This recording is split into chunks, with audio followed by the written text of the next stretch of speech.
Let me go back to the 1950s or 60s. The late Premier Zhou Enlai said, let's make no enemy with any single member state of the Arab League, 22 members altogether. Starting from then, we got a strong feeling that 不得罪人 in Chinese, in our vocabulary, it means you won't say anything or do anything to offend, which might be meant to be aggressive, to provoke your business partner. So,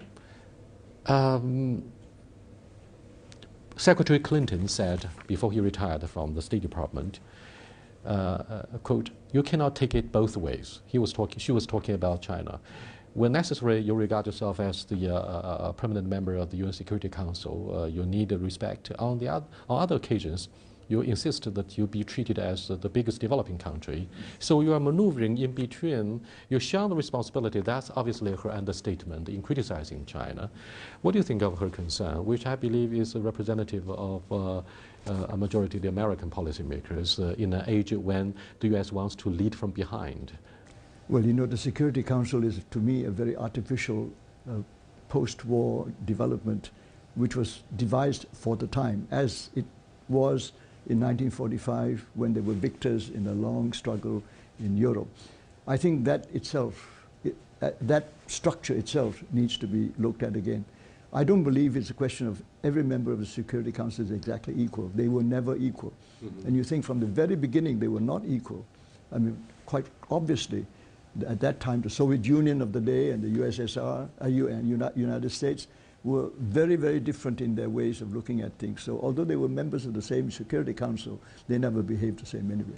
So when it comes to China, at that time when China first joined, China was very weak. I mean, Republic of China, and for a long time, the PRC wasn't even a member of the Security Council. And joining the Security Council was really joining something that was already established with certain ways of doing things. But as a new member, you need time to adapt to it. And the fact is, China joined it. Everybody knew that China was a weak country, poor country, and still developing. So to expect China to behave exactly like the others seemed to me quite unreasonable. It doesn't make sense to me. So it seems to me that the system itself, which was artificially created in 1945, does not mean that it will always work. It will have to be adjusted to the real needs of a new situation in the world today. When we discuss the policy changes and the enormous and proactive efforts by China to get accustomed to the new circumstances, because we are rising fast as the second biggest economy, it's also, I believe, a matter and a process of a mutual adjustment. We are indeed one of the permanent members of the UN Security Council, but we are not yet, and we are far from being a major shareholder in the two arms of the United Nations, the World Bank and the IMF.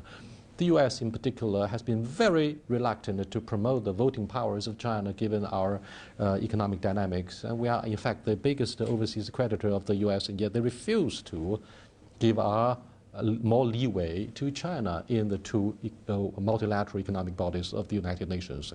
So when they urge China to assume more responsibilities, they are very reluctant to ground the voting powers to China so that we can exercise the responsibility.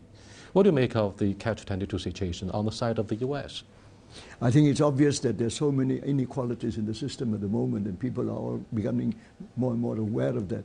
As you know, the rest of the world is getting pretty unhappy with the present arrangements in the World Bank and the IMF, and there are many, many calls for revision of some of the arrangements within that.